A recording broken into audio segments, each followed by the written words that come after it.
শোন,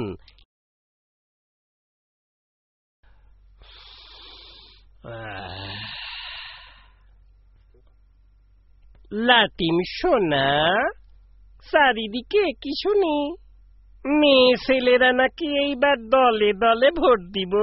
জি হুজুর, বেপর্দা বেগানা হইয়া। চুপ গাধা। জি।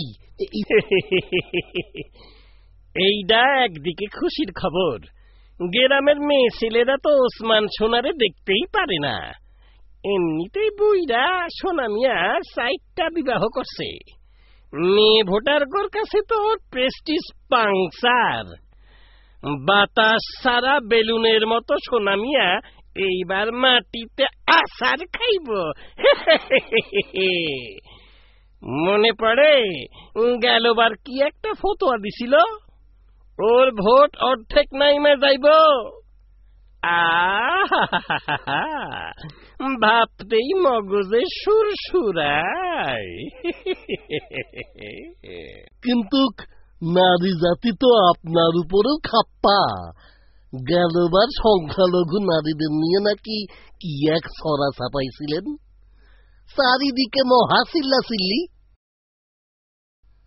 তাছাড়া মানে আপনার নামে তো নারী ঘটিত। সব বান্দর। জি। আমি এমনিতে একটু কবি স্বভাবের, রক্তের দোষ।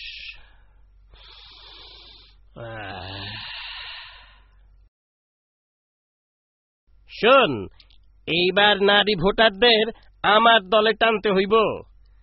কি করা যায় বুদ্ধি দে তো। আমার মাথায় একটা কবিতা খেলতেছে, পলিটিক্স আইসাও আসতেছে না। নারী জাতি নিয়ে কাব্য করতেও সুখ।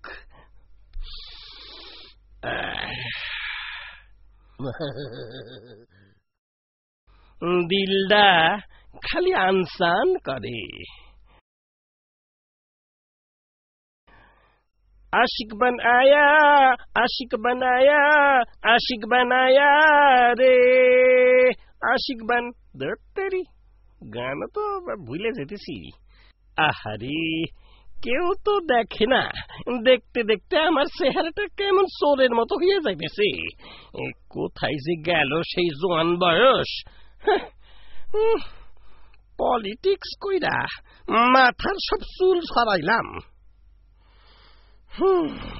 হুজুর, আমি কই কি, বিধবা অভাবী পরিবারের ভেতরে একটু বেশি বেশি দান খয়রাত, এই মিছা প্রতিশ্রুতিতেও বেশি কাম হয়। তারপর মেয়ে ভোটার ঘরে দল বাইন্দা বিনা ভাড়ায় ভোট কেন্দ্রে নিয়ে যাওয়া। আর আরেকটা বিষয়, এই মনে পড়ছে, যৌতুক ছাড়া বিবাহের আইন দেয়া। হারামজাদা, ওই রকম আইন আমি বাপের জন্ম থেকে দেখতেছি। বেকুপের দেশে ওই সব চলে না। শোন, আমি ব্যাচেলার মানুষ, প্রেমিক মানুষ, বিবাহযোগ্যী, কিন্তু দেশের মুখের দিকে তাকাইয়া সন্ন্যাস ব্রত নিছি। আমার এই রকম একটা ভাবমূর্তি তুইলা ধর, গ্রামের মেয়েদের মাঝে আমারে দেবতা সাজা।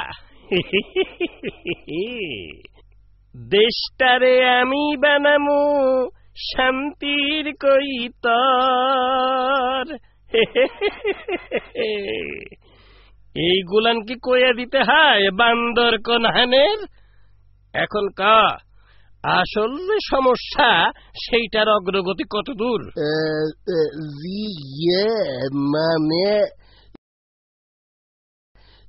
মানে আপনার তো সমস্যার শেষ নাই। এই ঠিক কোন সমস্যা মানে খোলাসা কইরা যদি।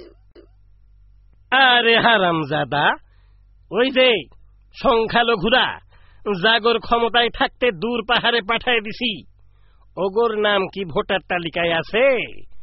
শুনতেছি এরা নাকি আবার গ্রামে ঘুর ঘুর করতেছে। ভোটার তালিকা?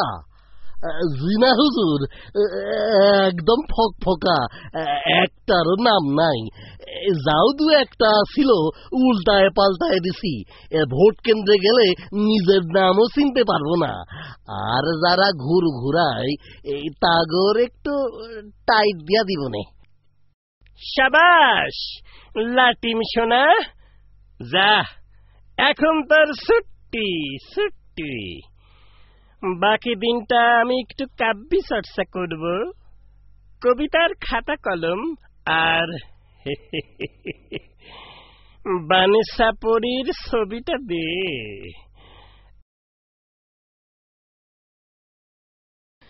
আহ, কি একখান সুরত! একবার তাকাইলে দিলটা জিব্বার সামনে এসে ধরফর করে, ধরফর করে। যা তাড়াতাড়ি কর, এই শেষে না আবার দিলটা মুখ থেকে থপ কইরা মাটিতে পড়ে।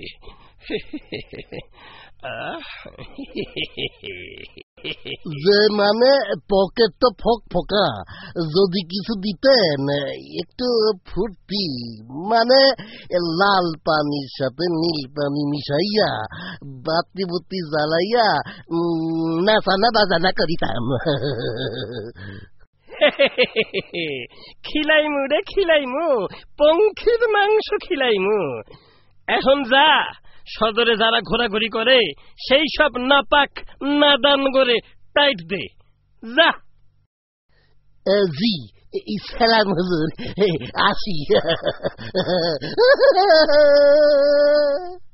আশিক বানায়া, আশিক বানায়া, আশিক বানায়া রে, আশিক বানায়া, আশিক বানায়া রে।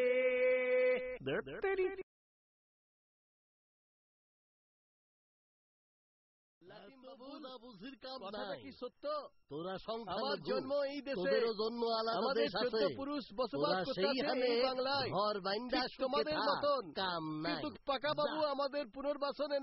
খবরদার, তোগর সাবধান কইরা দিতাছি, এই গ্রামে তোদের চেহারা যেন না দেখি। যেই পাহাড়ে থাকস সেইখানে ফিরা যা। কিন্তু সদরে না গেলে ভোটার হইছি কিনা বুঝবো কেমনে? এত বুঝাবুঝির কাম নাই। তোরা সংখ্যালঘু, তোদেরও জন্য আলাদা দেশ আছে, তোরা সেইখানে ঘর বাইন্দা সুখে থাক। এইখানে তোগর কোনো কাম নাই, যা। লাটিম বাবুল, কথাটা কি সত্য? আমার জন্ম এই দেশে, আমাদের 14 পুরুষ বসবাস করতে আছে এই বাংলায়, ঠিক তোমাদের মতন। কিন্তু পাকা বাবু আমাদের পুনর্বাসনের নামে পাঠাইলেন সেই দূর পাহাড়ে, সেইখানে যে কি কষ্ট। আহারে, শুইনা বুকটা ফাইটটা যায়। তোরে 10 পর্যন্ত সময় দিলাম, এর মধ্যে লেজ গুটাইয়া পাহাড়ে ফেরত যা, নইলে। এ কি অদ্ভুত কথা! পাহাড়ে ফেরত যাওয়ানোর জন্য কি কষ্ট কইরা এত দূর আইলাম? 1, 2, 3, 4, 5, 6, 7, 8, 9, 10। খাঁচার ভেতর আসিন পাখি